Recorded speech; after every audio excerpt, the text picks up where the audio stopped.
Africa का सबसे बड़ा एंटीलोप। मैं बात कर रहा हूँ सेबल एंटीलोप के बारे में, जिसकी लंबाई 5 से 6 फीट होती है और इनका वजन 200 किलो तक का होता है।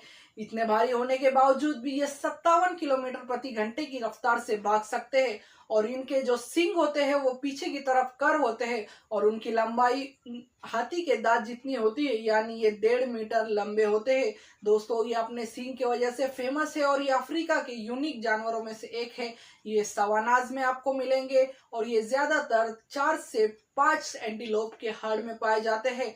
ये बहुत ही खूबसूरत ग्रे और ब्लैक व्हाइट कलर में पाए जाते हैं। इनके सींग और इनके मीट के लिए इनका शिकार किया जाता है।